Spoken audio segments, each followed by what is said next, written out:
You're tuned in to world-famous Travvy Trav's Outpost, broadcasting to remote jungle outpost stations across the globe. For continued transmissions, please like, subscribe, and follow us on Instagram.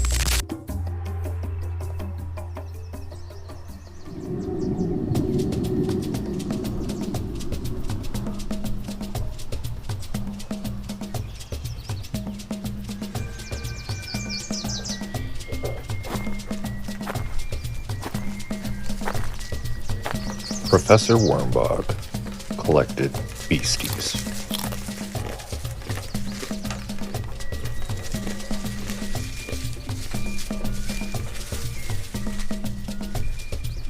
He had every beast from A to Y, but his collection was incomplete. There was no ZIPPERUMP-A-ZOO in the place marked Z. For the ZIPPERUMP-A-ZOO had never been caught. Without further ado, Professor Wormbog decided to catch one.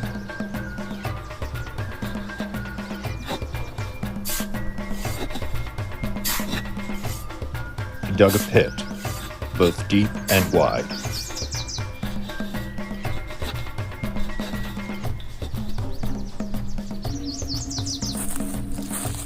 He covered it with sticks and leaves, and baited it with tangos and wild eucananas. All night long he waited. In the early morning, a loud crash woke him from his sleep. Rushing down, he hoisted out his catch, but it wasn't a ZIPPERUMP-A-ZOO. Perhaps ZIPPERUMP-A-ZOOs can be found in the sea, thought the professor. With baited hook, he set out in a motorboat. First, he caught a big, low-fat glowfish, but he had one already, so he let it go.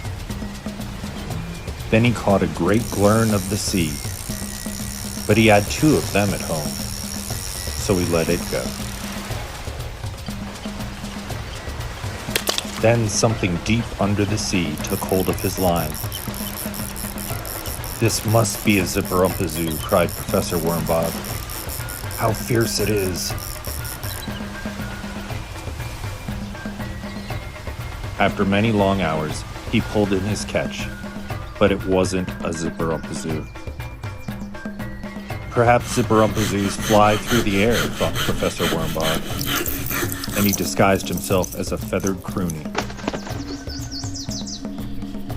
Dangling from a bunch of balloons, he rose rapidly into the sky. However, Isabella, queen of the croonies, took one look at the disguised professor and fell madly in love. She took him home to her nest to live happily ever after. Luckily for Professor Wormbog, a storm was brewing. The rain washed away the glue and the wind blew away the feathers. One look at the professor without his feathers, and Isabella's heart was broken. "Leave," she told him. "Be gone. Depart." Professor Wormbog hiked to the top of a craggy peak and looked and looked.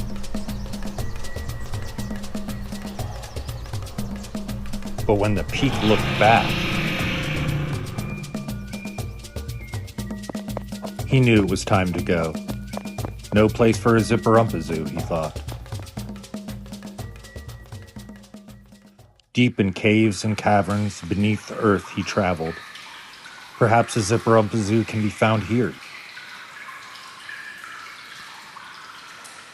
He looked and looked, even in the blackest pit of all, but nothing of interest could ever be seen. "No ZIPPERUMP-A-ZOO here either," he said.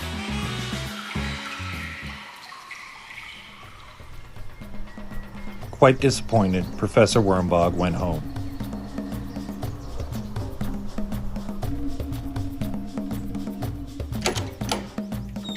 Tired and weary, he pushed open his front door.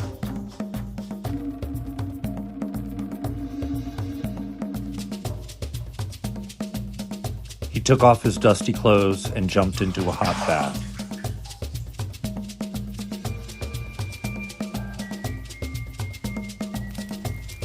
He made a snack of cookies and milk and curled up before the fire with his favorite book. "Too bad," said Professor Wormbog with a sigh. "I guess I'll never have a Zipperump-A-ZOO of my own."